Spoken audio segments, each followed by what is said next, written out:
What's up, folks? Captain Blade J52 here, and for this video we're going to be taking a look at our Borg Juggernaut. Now first, I do want to thank the very kind individual that got me the hookup on this particular ship. I highly appreciate that, good sir. If you do see this, this has become my new tanking ship, and it is kicking leagues and leagues of butt, and has been a quite fun ship to use. So again, thank you, good sir, for the hookup on that. I really do appreciate it. Now, for those people that aren't familiar with this ship and you're wondering, well, why did we get that as a Borg ship? I don't remember seeing that. Well, if you're a fan of TNG, you actually have seen this ship before, but you probably just don't remember it because it was in one of the two-parter episodes, Descent and Descent Part 2. So, it was only in that particular episode, and it was the big, fat Borg ship that we saw the Enterprise duke it out with on a couple of occasions. Now, for those people that may not remember the episode too well, in addition to that, you know, this, like I said, was the big Borg ship in that episode, but that's the episode where we see some of the fallout from sending Hugh back to the collective with his individuality intact. That's the episode where Lore was able to take over and kind of quote-unquote lead some of the freed drones that later became the Borg Cooperative that we see in game today. So that's a brief little history of the ship itself. Now, this is also the second Juggernaut type of vessel that we have in game, the first of course being the Borg Juggernaut.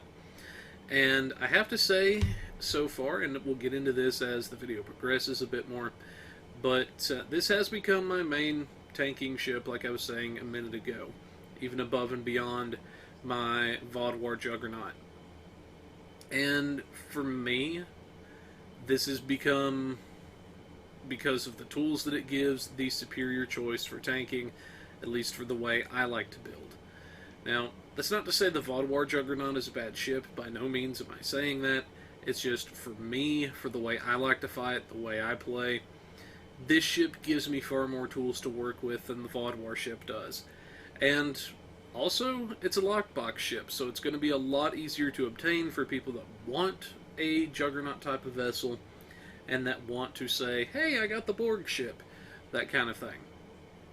So, very big pros to it in that department. Now, getting into some of the features of the vessel. First up, we have our plasma disintegrator. Now, this is essentially the Borg version of the Polaron lance that the Borg Juggernaut gets. Except this one isn't technically a lance.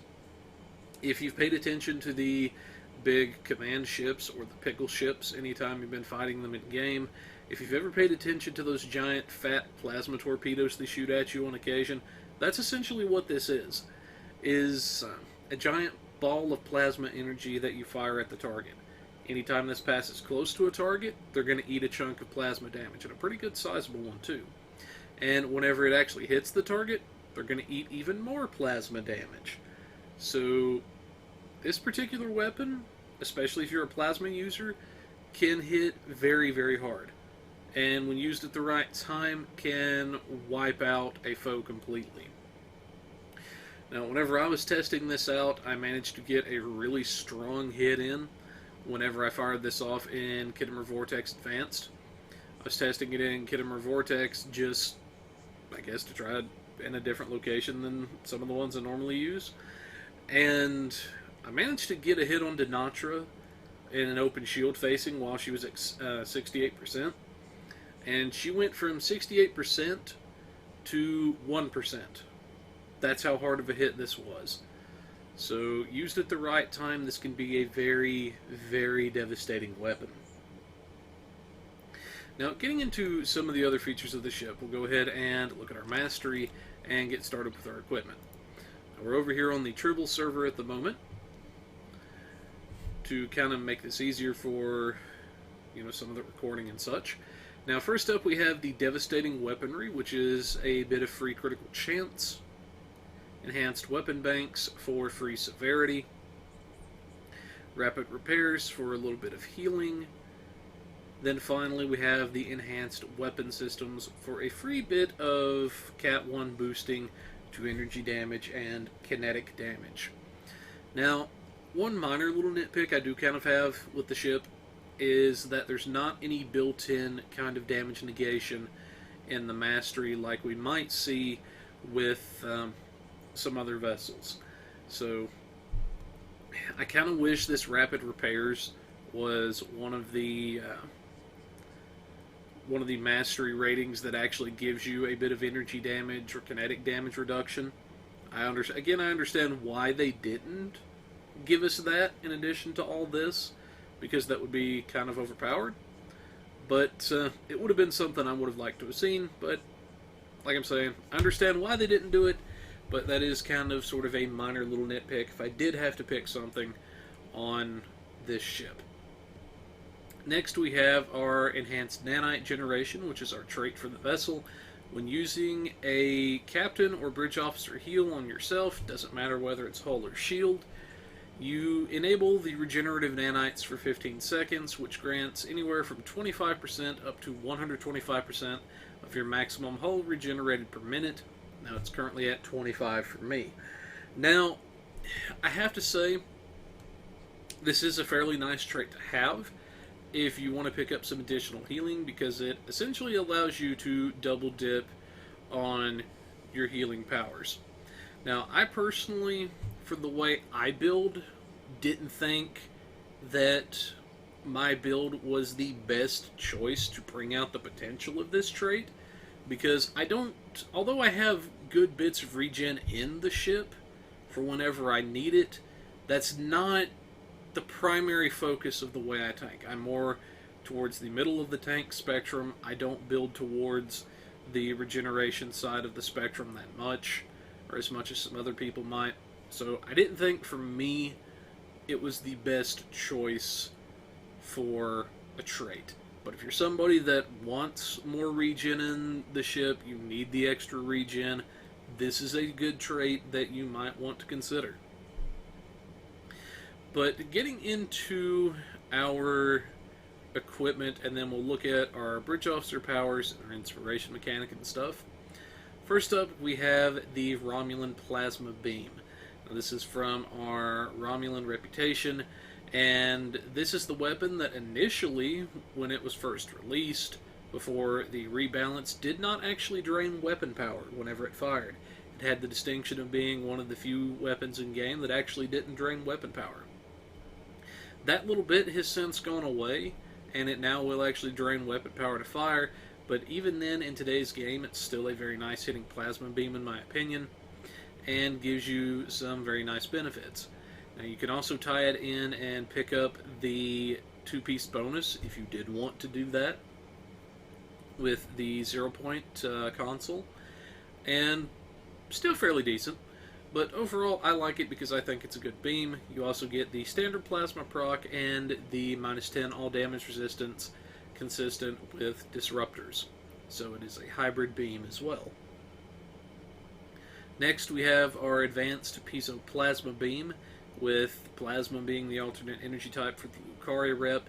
So for this particular plasma beam, the proc that it's going to give you potentially is going to be a bit of shield regeneration each second for 10 seconds, and it's also going to regenerate 2.5% of your maximum hull per second for 10 seconds. So you're potentially looking at 25% of your maximum hull total over the 10 seconds. So very, very nice beam as far as the healing goes, and it's a decent hard-hitting beam as well from what I've been noticing. And it also completes the 2-piece with our Lucari console. We'll look at that whenever we get to the set bonuses. Next, we have our ultimate modified Kelvin torpedo. Now, this torpedo is going to fire a lot faster than some of the other torpedoes will, because it has that reload mod on it, which is consistent with Kelvin torpedoes. And it's a fairly decent hitting torpedo. Not the strongest torpedo I've ever fired, but it's still a very nice hit. Now, aside from being tied to the Ultimate set, which we'll take a look at the 2-piece and 3-piece bonuses in just a minute, But the strength to this torpedo as well is also in part the proc chance that it gives you. It's a 15% chance that for 15 seconds you get 3% critical chance for plasma weapons and abilities, and if you actually do land a crit with this weapon, you are guaranteed to get the proc. So that's a pretty potent ability to get. If you get it on the proc, or if you actually do land a crit, it's going to give you additional crit chance for your plasma weapons and abilities, which is always nice to have. Next, we have 2 of our assimilated plasma beams on the vessel, one in the front, one in the back, and one is using a critical hit and crit D modifier, mainly because, I don't know, I just wanted to try a different mod for one of my weapons. But, anyway, the chance for this particular weapon is it's going to give you a bit of hull healing each second and a slight bit of Cat 1 damage boosting. Now, this can stack up to 4 times, so you're looking at potentially up to 10% Cat 1 buffing, which is a fairly decent thing to have from a weapon proc, in my opinion. I'm sure there's folks that would argue there's better out there, but I tend to like these beams because they do provide a bit of healing and a bit of damage boosting, which can translate to free threat. And these are the weapons that, of course, come from the new box. Now, the final 2 beams we have before getting to our last weapon are 2 Ferenginar plasma beams. Now, the reason I like the Ferenginar plasmas is for the debuff that they put on foes. It's minus 20% all damage for 10 seconds that can stack up to 4 times. At 4 stacks, it disables for 5 seconds and can disable a maximum of once per 30 seconds. So at the very least, if this is proccing consistently, which it usually will, from my experience, this is akin to having a Suppression Barrage 1 active on the enemy at all times, in terms of the damage reduction that it's going to give to you, by proxy, of course. So this is going to mean you're taking less damage by having a couple of these on the ship, and if they're proccing consistently, which usually they do, sometimes they don't, but for the most part they do pretty good about that. Now, our final weapon is our Ultimate Modified Plasma Omni that comes from the low-buy store. Actually, all of the Ultimate Plasma items on this build come from the low-buy store. Now, this particular Omni gives 1% critical chance account-wide, so critical chance for everything, basically. Now, this weapon is, again, part of our Ultimate Plasma set. We'll take a look at that in just a moment and explain why that's very significant. But for this weapon itself, it's a 2.5% chance for 15 seconds to do a minus 15 plasma and kinetic damage resistance debuff on the target. And if you do actually manage to get a crit, it is guaranteed to pop this debuff on the target.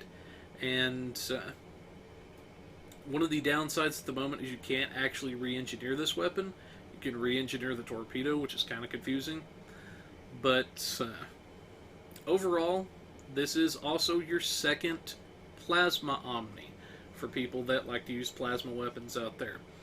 And one of the distinctions of the Ultimate Plasma set is because this is considered the second Omni beam, meaning you could have this Omni and one extra, Ultimate Plasma is currently the only type of flavor or energy type where you can have 2 of those alternate flavors for an energy type. So you could have a standard Ultimate Omni, and you could have the Ultimate Omni from the low-buy store on a ship. So that is kind of something to keep in mind if you're a plasma user and you like to rock Omnis on your vessel. Now, we're going to go ahead and get into our shields, engines, deflector, and warp core. We'll look at our consoles, and then take a look at some of our set bonuses. Now, for our shields, engines, deflector, and warp core, some people have probably already noticed that I am not using the Kobali set like I normally do, or at least the entire 4-piece bonus, and there's actually a reason for that. And we'll get to that when we look at the set bonuses for the Assault Defense set. Now, first up, we have our shields, which The good thing about the Soul Defense shields is they have a baked-in Res-All mod, which reduces all energy damage to shields by 10%. So no matter who or what you're facing, you're going to be able to shave off a little bit of damage to your shields, which is very, very nice to have. That way you don't have to worry about taking the full brunt of the damage if it's an enemy that your shields are not designed to face, essentially. Then you have a plus 15% incoming shield healing to self. So this is a slight bit of a healing buff to you. If you're getting shield healing coming in to you or you're healing yourself, this is going to be a slight bonus that you're going to pick up as well. So decent shield on its own. Then for our engines, they're essentially kind of generic as far as some of the stuff they do. They're basically a generic set of standard impulse engines, except for one little thing that they do get. When hit by directed energy attacks, you have a 25% chance to gain 4.3% turn rate and 0.91 defense rating for 15 seconds. That can stack up to 5 times. So that's just a hair shy of 5 defense rating and a little over 20% turn rate if it's stacking up to the 5 times. Which, as a tank, turn rate can allow you to potentially redirect a stronger shield facing toward foes or reposition yourself really quickly if need be. So this is nice to have. It's also going to give you, via the defense rating, a chance to dodge a bit of incoming damage, which is always very nice as well. Now, we get to our primary deflector, which is the Soul Defense Deflector. Now, I'm of the opinion that most primary deflectors are typically stat sticks. What you see is what you get. This one is no exception to the rule. That's not to say they're bad, it's just they don't require a lot of explanation. Now, for this particular deflector, you get a nice bit of hull and shield restoration, a little bit of hull and shield capacity, some patrol expertise, and some drain expertise. Pretty much what you see is what you get. Now, we'll take a look at our warp core really quickly, then I'll explain why I'm using the Soul Defense versus the 4-piece Kobali. Now for our warp core, I'm using the Kobali Field Stabilizing Warp Core that comes from the Samsar. If you're interested in using this build at the end of the video, that sort of stuff, but you don't have access to the Samsar, which would mean you don't have access to the warp core and regenerative integrity field, then there are some adjustments that can be made. Now, for the Kobali core itself, it's kind of, in terms of some of the benefits it gives you, a generic field stabilizing core with an amp mod, but the strength to the Kobali warp core is in the capacitor that it gives. And it's a AoE shield heal that can heal you and a couple of allies close to you. And you can see for the numbers here, it's 12,330.9 shield regeneration to nearby allies, which does include you. And it gives a slight bit of shield power for 20 seconds. Now, I have seen in some instances people pop this off and restore their shields from completely drained, if not outright all the way back to full. And if not outright back to full, then pretty darn close. So, very potent shield healing that you're going to get off of this core, and that's one of the reasons why I like to use it, is it gives me a nice little shield heal whenever I need it, potentially. Now, the reason I'm using the Soul Defense set, and I'll use this to branch into one of our set bonuses, is in fact because of the set bonuses. Now, since our ship did not come with any kind of built-in damage negation from Mastery, like some of the other vessels we've flown do, we have to make up that deficit in damage negation somewhere and somehow. Now, we do have our built-in negation from the skill tree, but we also need just a little bit extra to kind of round that out a lot better. And that's why we're using the Soul Defense set in this case. Now, the Soul Defense set, just by having 2 of the items on the ship, is going to give you 25 energy damage resist and 35 kinetic damage resist rating. So it's going to give you slightly better than a neutronium alloy armor without actually having to slot a neutronium, which is very, very nice.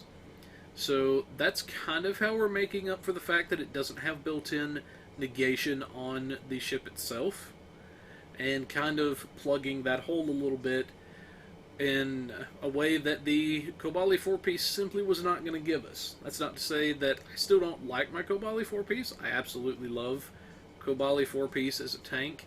It's just for this particular ship, this particular build, I felt Soul Defense was going to give me more benefit than the 4-piece Kobali would have. Now, for the 3-piece bonus on Soul Defense, we still have a very nice Mega Heal, which is going to give a very large chunk of hit points to me and allies within 10 kilometers, up to a maximum of 5 people.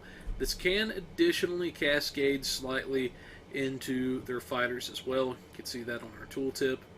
And when activating a hull heal, I get a slight critical chance to self for 10 seconds. Now, this ability can be buffed by my hull restoration, so the numbers you're seeing for the heal may be slightly different than mine, maybe slightly more, slightly less. Just gonna depend on what you have for stats overall.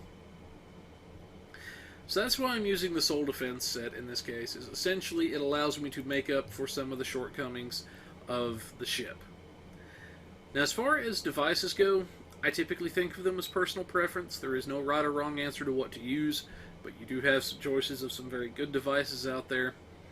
One of which is Red Matter Capacitor for the power levels, Temporal Negotiator for the Bridge Officer cooldown reduction it could potentially give, Energy Amplifier batteries for the damage boost when you need it, which can translate to a large threat boost if used at the right time and in the right way. You have Subspace Field Modulator, Gemini Hardpoints, Deuterium Surplus. It really just depends on what you like, what you want, and what you need. Now for our console setup, we have 4 engineering, 2 science, and 5 tactical. Now for our tactical consoles, we're using 4 of the vulnerability exploiters, almost said locators, but we're using 4 of our vulnerability exploiters. These are the ones for plasma damage and a bit of severity, because we already had a very high amount of crit chance on the ship anyway, so I moved over to exploiters since I don't really need the extra crit chance from my consoles because I've got it from other sources. I picked up some exploiters. A crit chance is nice to have, but I figured why not buff my severity as well, that kind of stuff. Now, our last one is the Ultimate Swarm Processor. It gives a nice bit of crit chance, a little bit of accuracy, and it auto-deploys an ultimate drone to assist once every 30 seconds or so. And this also rounds out our 3-piece ultimate set. We'll go ahead and take a look at the set bonuses here. Now, it is set bonused in with the Torpedo and the Omni Beam.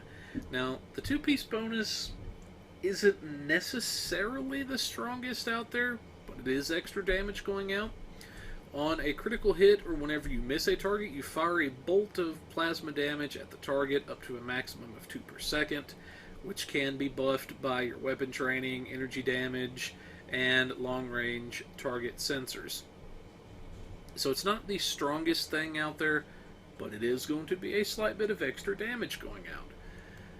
Then, for your 3-piece bonus, this is the main reason we have the ultimate set on here, is it's a 2-minute recharge, and for 12 seconds you get a 100% firing cycle haste boost for your weapons. This can stack with other haste benefits, so if you have other haste buffing things in the builds, then this is just going to get that much nastier. And this can translate to a large chunk of damage boosting while it's active, and also a large boost to your threat while it's active, because you're firing a lot more shots than you otherwise normally would have.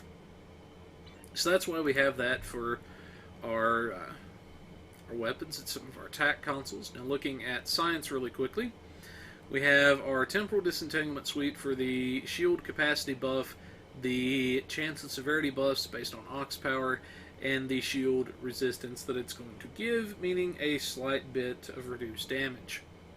Next, we have our Regenerative Integrity Field from the Samsar. It's going to give a slight buff to our hull healing.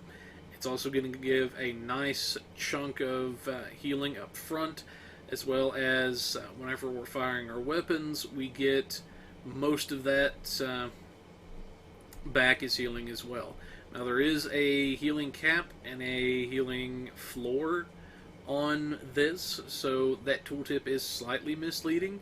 The way they have it worded there, it can trigger up to 5 times a second, and you can see the numbers there for the potential healing that you can get. Now, when working the math out, this comes out to, I think, just a hair over 600,000 points of healing is what I calculated it out as. So that's assuming you're getting the maximum number of procs, the maximum heal every single time.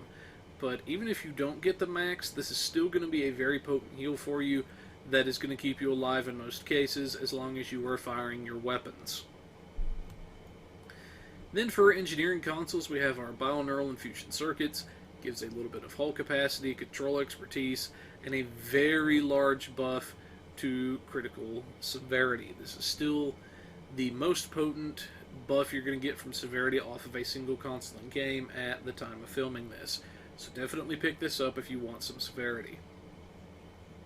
Next we have our tachyokinetic converter, which is a bit of control expertise, a bit of flight turn rate, a bit of critical chance and severity. So think if an RCS console and an assimilated module were to have a kid, this would be it. It's kind of an assimilated module and an RCS slammed into one thing. Gives you some very nice benefits, and overall is a very nice console to have on these bigger, beefier ships. And in general, really. Next we have our piezoelectric focuser, which is going to give a bit of plasma damage. It also gives Polaron, because plasma is the alternate energy type from the Lucari rep. A nice little bit of flight turn rate, and a nice chunk of maximum shield capacity. And it also rounds out our 2-piece bonus with our Lucari beam, which for this is going to give an extra little bit of Cat 1 plasma and a little bit of photon projectile, as well as a slight little bit of terrain expertise. So, pretty straightforward 2-piece bonus. Not too terribly bad, I don't think. Then we have our protomatter field projector from the Lucari Dorito ship. Now this is going to give a passive bonus to hull and shield restoration, which is going to increase our healing a little bit. And whenever you activate it, it's going to, to allies within 3 kilometers, buff their shield regeneration by 392.3% and their hull regeneration by 420%. Now, those numbers are going to be affected by shield and hull restoration. Your numbers may be, again, slightly different from mine. Might be a little bit higher, a little bit lower. It just depends on the overall stats. But I have seen in some instances, especially in defend the objective type of scenarios, where you can actually heal the objective, people restore the objective from nearly dead, if not outright back to full, including its shields, off of just this console, such as a Starbase Fleet Defense or a old Mirror Invasion type of scenario. It's a very potent console to have overall. So that's what we have for our equipment. You can kind of see what we're going for is we're getting some bits of healing from our weapons. Now I could pick up at some point some colony consoles for my tactical consoles to get a bit of extra healing if I wanted to, but I haven't had a chance to pick up those for the build yet. But overall, that's kind of what we're looking at. Now, getting into our skills very briefly. I'm not going to get into why I picked all of the skill points that I did. I have a video on the channel here explaining that in greater detail, so as to kind of save time in videos like this, because we're already running a little bit longer than I want in this first bit. Now, I am using a slightly modified build compared to the one I have on the channel. There's only a 2-point difference. I have 2 additional points in impulse expertise instead of the standard EPG. That's because on this particular character, I fly a lot of bigger, beefier ships that benefit more from the impulse expertise.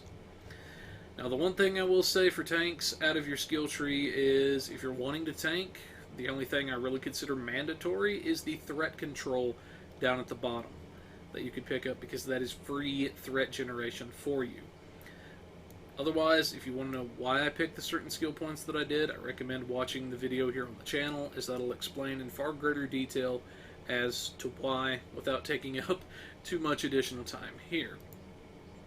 Now, for your specializations, the one that I recommend as a secondary is the strategist for the diversionary tactics that you're going to pick up.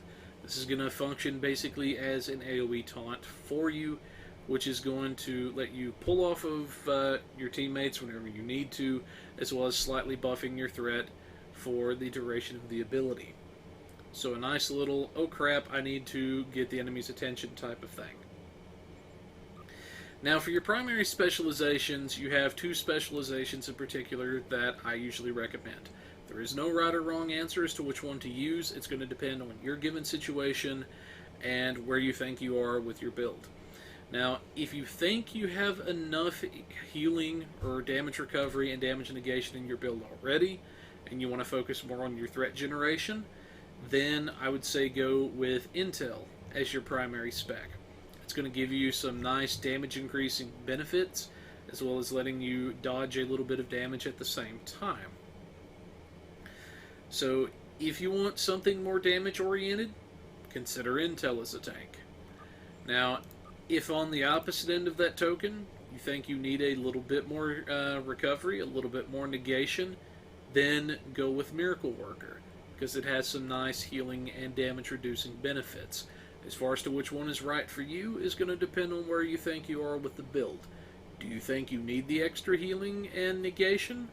Or do you think you're good to focus more on your damage? That's going to depend on you.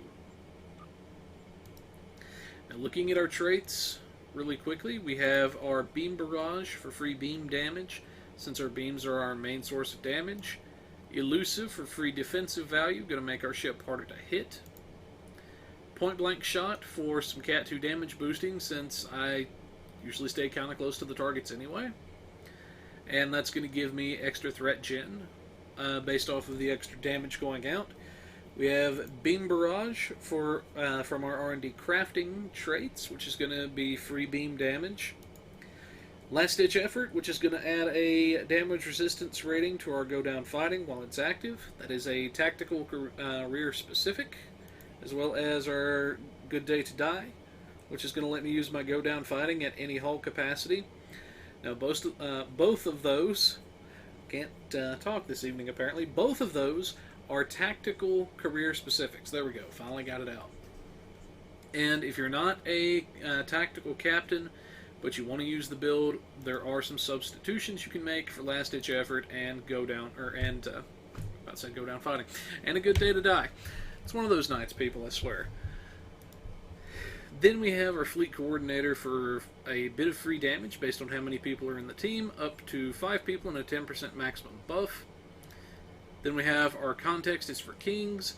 If you did get shot in the past second, you get 3 all damage resistance rating for 10 seconds.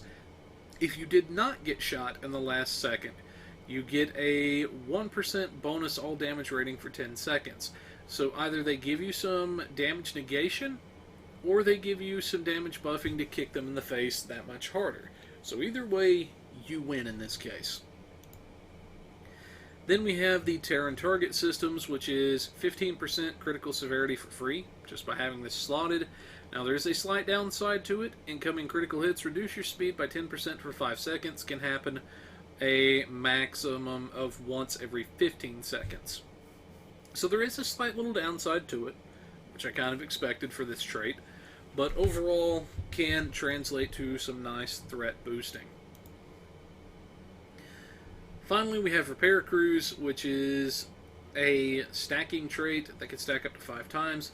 Each stack is going to give you in combat up to 5 all damage resistance and 5% hull repair rate. So potentially up to 25 all damage resistance and 25% hull repair rate. Then we come to our starship traits. This is where this can get really, really pricey as a tank. Now I realize not everybody's going to have access to some of these traits. I can help you guys adjust the build if that's the case. But for people that do have access to these traits, this is what I'm working with. Now first up we have our attack pattern Delta Prime. And in addition to the normal effects of attack pattern Delta, this is going to give us a stacking benefit that each time we get hit, it can stack up to 10 times, and it is worth 1.5% critical chance and 3.75% severity each stack for up to 5 seconds. Now, this is potentially worth up to 15% critical chance and 37.5% severity each time we get hit while Delta is active. So that's a very nice thing to have. The next thing we have is our emergency weapons cycle. And whenever we activate emergency weapons, this is going to give us a minus 50% weapon power cost and a 20% firing cycle haste buff for 30 seconds.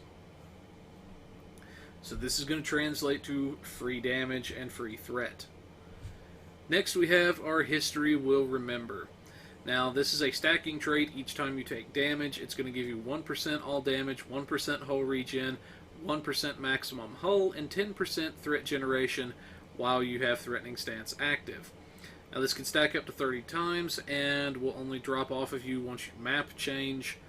So this is potentially worth up to 300% additional threat generation for you.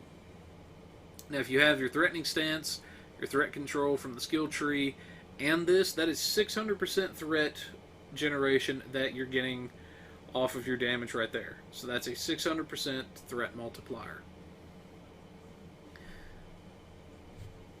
Next we have the Redirecting Arrays trait. Whenever you're getting hit, this is going to give a slight duration increase to your fire at will, up to a 15-second duration maximum. Now, some people prefer the Entwined Tactical Matrices over this trait. It really is personal preference. But that's what I have on here currently, is Redirecting Arrays. Seems to do fairly well for me.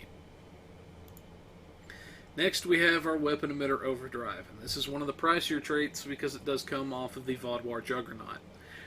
Now whenever using a beam or cannon bridge officer power, for 20 seconds it increases weapon power drained by 50%, so that means your weapons are going to cost 50% more in terms of power.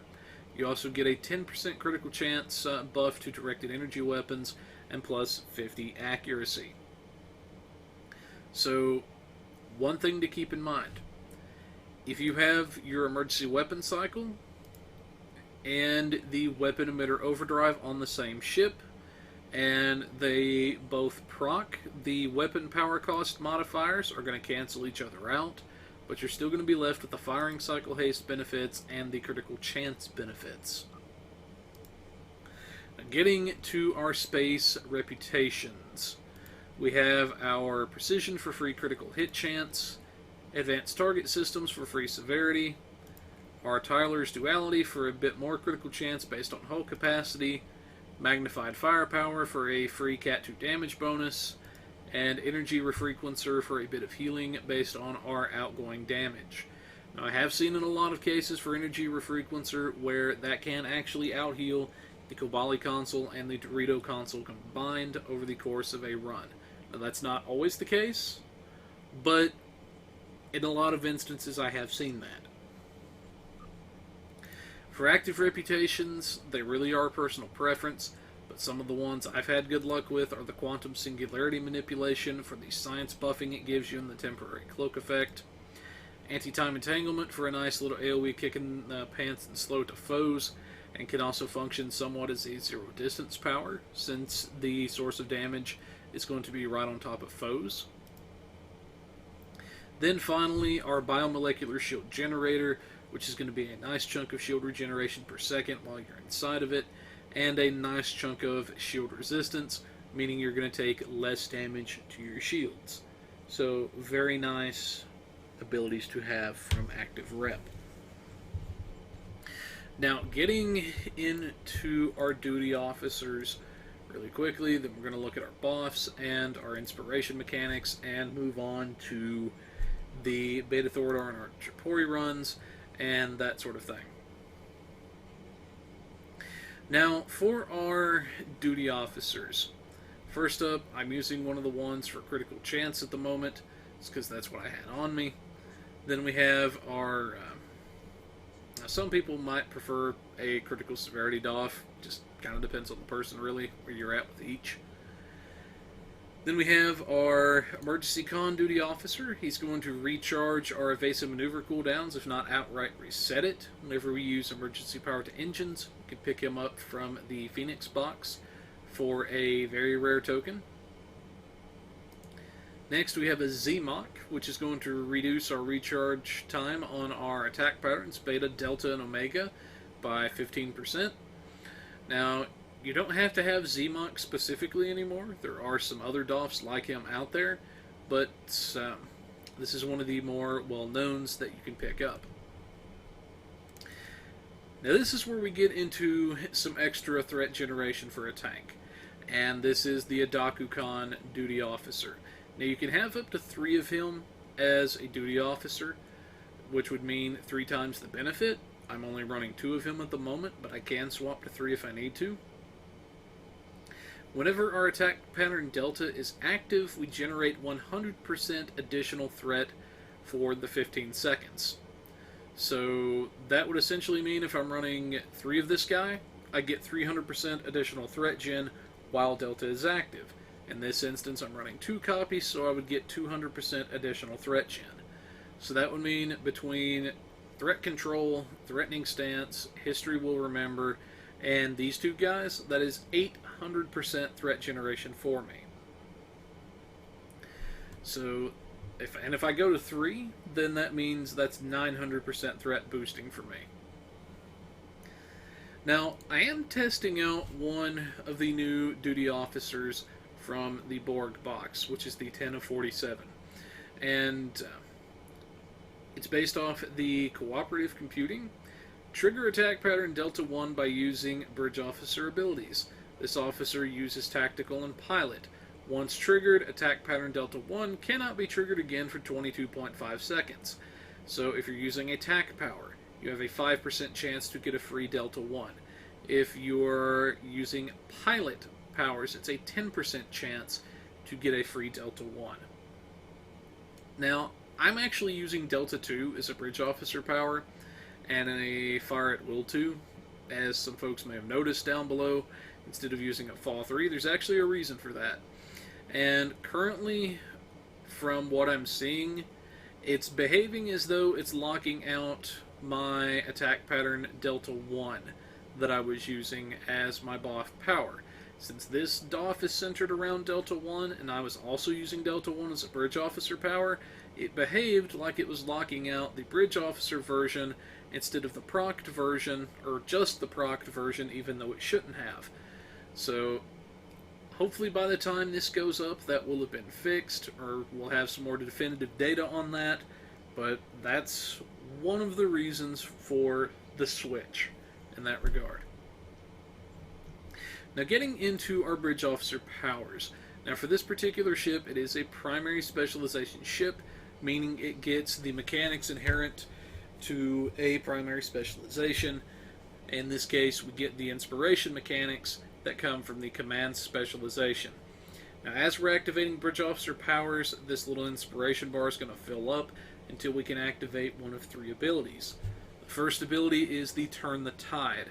It's a plus 100 all damage resist rating and 300% hull regen for 15 seconds for you and the team. So a very potent defensive power whenever you need it. The next thing you have is the Against All Odds, which is a plus 33% bonus all damage for 15 seconds and a minus 100% weapon power cost.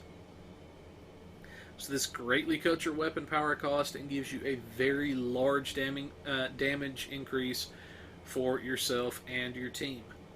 So very nice offensive-based or threat-based power. Then finally we have the Battle Preparation. And essentially what this does is it greatly reduces your bridge officer cooldown times when activated. So this one can be used offensively or defensively, just depends on the situation you use it in. But getting into our bridge officer powers, first up we have our Commander Tactical seat, and our Commander Tactical / Command, there we go. We have our TAC team to redirect our shields automatically and purge boarding parties. Fire at Will 2 to let us smack anything within range with a beam. We have our attack pattern Delta 2 in this instance, due to the issue that I mentioned before. And the thing about Delta 2 for a tank, or Delta in general, is it's going to debuff foes that shoot you, and it's going to buff you by the same amount of damage resistance you leech from them. So in this case, each time something shoots us, they debuff themselves for essentially a minus 40 all damage resistance across the board, and it buffs us by that same amount. Now, in addition to this, we're also going to get the effects of our Adakukan duty officers and our attack pattern Delta Prime. So this is a critically important power to have as a tank. Then finally, I like to have a suppression barrage on my ship because I can guarantee the foes aren't going to damage me as much while it's active. And in this case, this is going to be a minus 50% across the board thing. Then for our Lieutenant, Tactical / Miracle Worker, we have a torpedo spread to do some AoE damage with our torps. And then we have a Narrow Sensor Bands 2, which is going to be worth at a minimum 15% Cat 2 damage increase to us, immunity to Placates and Confuse, and a bit of accuracy rating that also clears Placates and Confuses when active. Or when activated, I should say. So can potentially be a very nice damage / threat increase whenever we need it. Next we have our Lieutenant Commander Engineering, and we have our Emergency Power to Weapons 3 for the buffs to our weapons it's going to give, as well as activating our trait. We have Reverse Shield Polarity 1, which is going to recharge our shields based off of incoming damage in a pinch. We have our Emergency Power to Engines. This is a nice little, oh crap, get the heck out of dodge type of thing, and also to reset our evasive maneuvers when need be. For our Ensign Universal, we have Engineering Team to get a bit of healing to the hull, as well as purge viral matrix effects.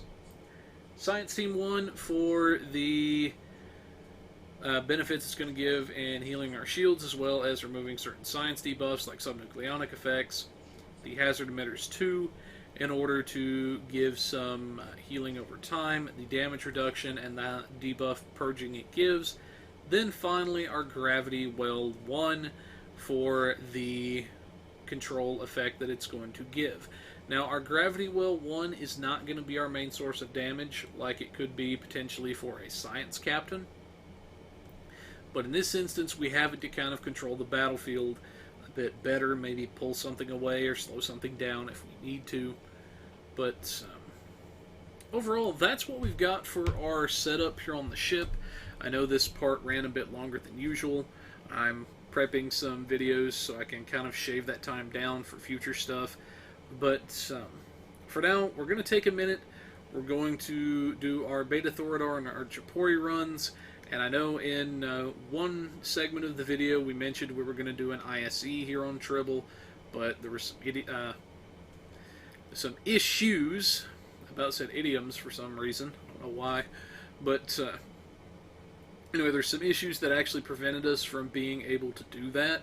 So we weren't able to do the ISE like we had planned, but we were able to get a Beta Thoridar and a Japori run in for you. But for now, folks, we're going to take a minute, and we're going to take you over to that, and we'll be right back. And eventually it will put us in the map, folks, but we're going to be doing a little something different for this tank video. We have a Resident Timber with us, we have a Thomas, and we have an Andrew, and a Stofisk out there somewhere.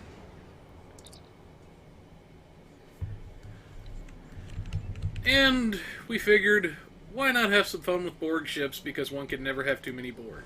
You guys so well. Yes, yes they do. Also, ouch my eyeballs. Sorry about that. I am small. Yep, yep.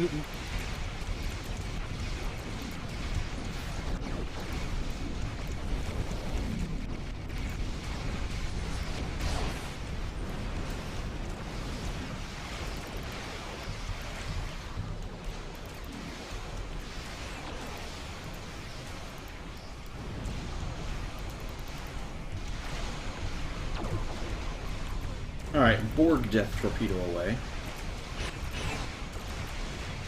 What do you mean, like this? That's fine.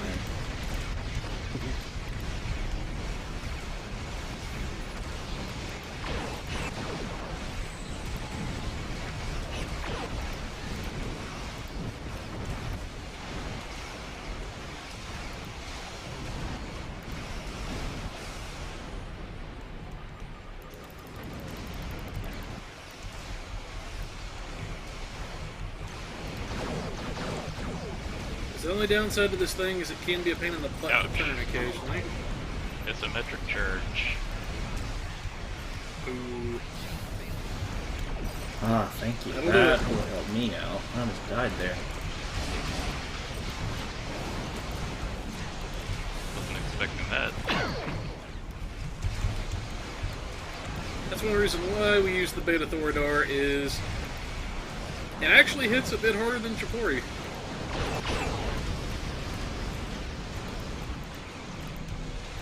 Oh, here we go.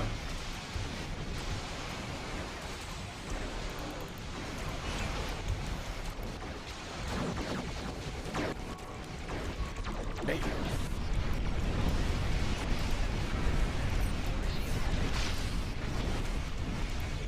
And have a command buff because reasons. Unneeded reasons. No, have another disintegration torpedo. Ah yes, I could loop around and fire that off.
Yeah, I think he felt that. Just a bit.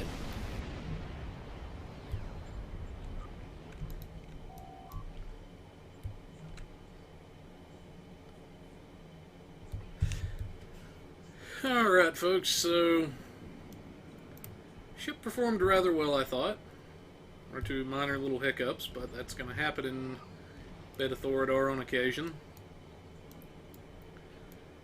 But we're going to take a minute, we're going to hit up our japori run, and then we're going to include a bonus ISC run for you guys that I mentioned earlier in the video, and we're going to see what we can't do. We will be right back. Warping into japori, maybe this time it won't actually log out of the game and crash the desktop. Can't handle the number of Borg ships. I think that's what it is. You guys, I can't handle all this epic in one place. for you on YouTube, we're recording this Japori Elite with Dark Blade. We've got Thomas in here. Only showing up on the Twitch stream, so is Andrew. This time we didn't lag out. Alright, so 3 Borg ships. Sofisk is in his little Pathfinder. The Enterprise has decided to join us, which I don't know what the world it's here for, because, well, we don't need it. And yeah, we're just gonna start having some fun here. Also, pretty sure I jacked somebody's conch fire right then. Actually, I know I jacked Yeah, you somebody's probably conch got fire. mine, but it's okay. I've got extra high yields and spreads going right now. Okay, we're good. Oh my, what a lag spike. Yep. I'll take Where it. I go? So, server has been just a little unstable for us while we're recording. We've had a few technical mishaps, but More importantly, everything has died at least. you know what? Just because it amuses me, have some herc. Hey.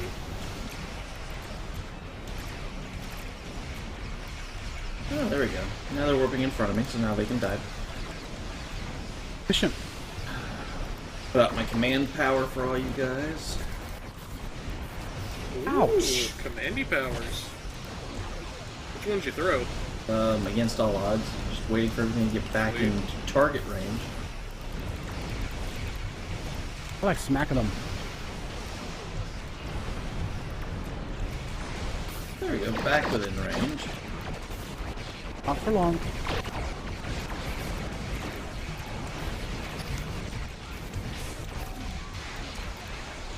Damn it, it's hard to keep on target here.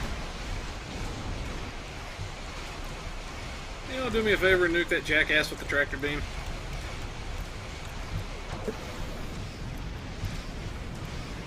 They got spread a little too far at this point. Yep. Alright. It's going to throw them off just a hair, not enough to make or break us, I don't think. I just need to get that last Talon battleship. So that'll be what, wave 4? 3? Alright, just need another gravity well. Wow, that was a There you go. massive one hit. You asked for it. Get it.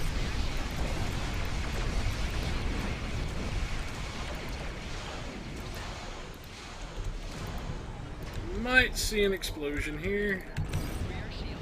Got one of them stupid little stingers on me. Trying to turn around. Borg disintegration torpedo out. Coming around for mine. If I get back in time, which I'm probably not. Nope. Alright, so what shenanigans did we pull? Did we pull all of them? Most of them? Some of them, or none of them? We'll see in a moment, I guess. I'm going to say most of them. Most of them. Alright.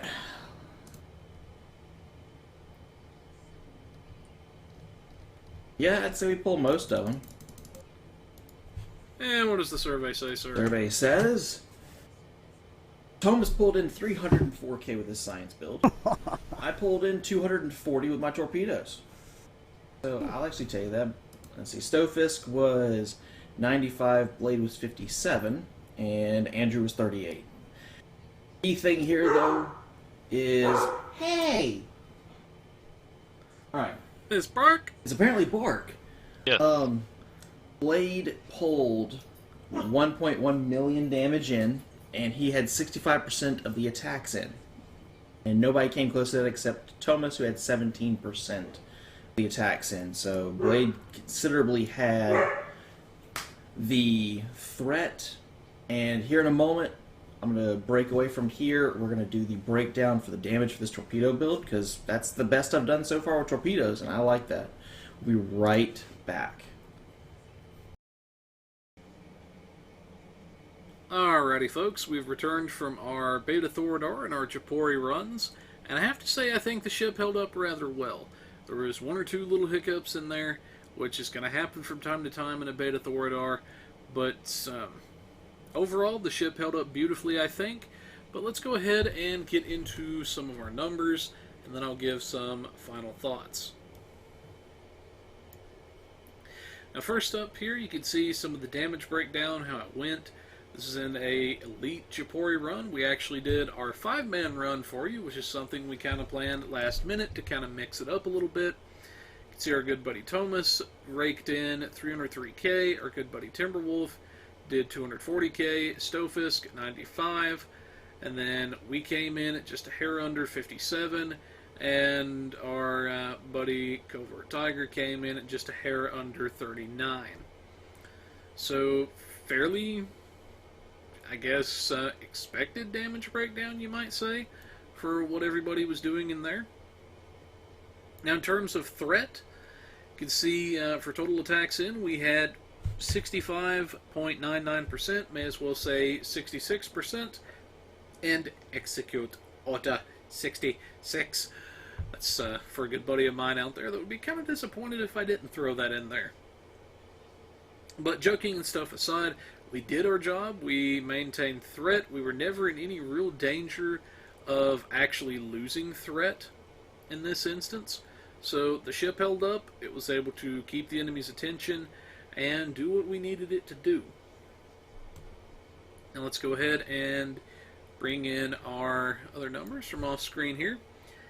Surprisingly enough for me, the assimilated plasmas actually ended up doing most of our damage. Under fire at will. You can see assimilated plasma beam, then Ferenginar, Piso plasma, and then on down the line from there. And then as we scroll down, you can see it just kind of slowly breaks everything down. Let's go ahead and look at some of our healing abilities. Give this a moment to swap over. Now this is one of the instances where the regenerative integrity field actually managed to out-heal energy refrequencer. Now that doesn't always happen, but in this particular instance it actually did.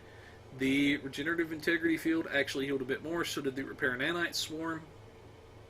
I think there was a couple of people in there using nanite-based abilities, but so yeah, you can see kind of how our heals break down from there, what each one was worth, the total amount of healing. But yeah, overall it did good, I think. Now, as far as final thoughts and everything goes, I have to say I am rather impressed by this ship. I think the team at Cryptic hit it out of the park. Again, the one minor little nitpick I do have is with the mastery, and that it didn't actually give us any built-in damage negation to go with everything. Again, I kind of understand why they did that. They didn't want to make it too overpowered, which is totally understandable. But if I did have to pick a minor nitpick, that would be it.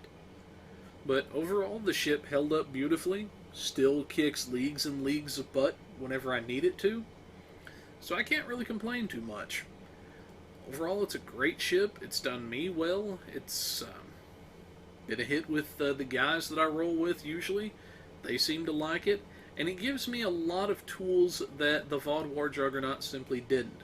And that's not to say the Borg Juggernaut was bad by any means. It's still a very, very great ship, and you're still going to see the Borg Juggernaut from time to time. But more often than not, you're going to be seeing this Borg ship here as my primary tanking ship. Reason being is it just gives me so many other tools to draw from that some of the other ships just simply haven't. They just simply have not given some of the tools that this particular ship does. And plus, I also like having control of when something like my inspiration mechanics go off versus Miracle Worker.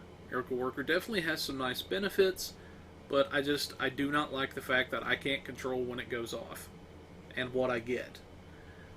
But yeah, overall, she held up beautifully, did what we needed her to do, kept the threat, kept the enemy attention, and yeah. But anyways, folks, I hope you guys have enjoyed this video. I hope this has been kind of informative for a proof of concept for those of you that were curious how the ship would actually perform. I know we're going to be doing some other videos with this particular ship in the near future. I'm also going to be trying to get some more stuff out there for the Tanking 101 series for you guys, so that some of these videos don't run as long and people can get technical explanations from there. And because I almost forgot before we headed out the door, in case people were curious about the console that actually comes with the Borg ship, this is it right here, because I realized I forgot to mention it elsewhere in the video. It's a slight bit of plasma damage and hull regen for the Cat 1. Nice little plasma damage you can smack enemies with, it bypasses their shields, disables a random subsystem for a short time, inflicts viral disruption, which does even more plasma damage over the duration. Each second while the target is below 30% health, you have a 30% chance to disable all of their subsystems for 6.8 seconds. So, fairly good console there. But anyways, I did want to kind of showcase that before we headed out the door. Like I say, guys, I hope you folks have enjoyed this. And again, I'm working on some stuff to try to trim these videos down a little bit. I know some people don't like super long videos. That's why I've been trying to give timestamps for you guys that just want to get to the action and such. But for now, folks, again, for the last time, hope you folks enjoyed this. I will see you guys in future videos. But for now, folks, this is Captain Blade J52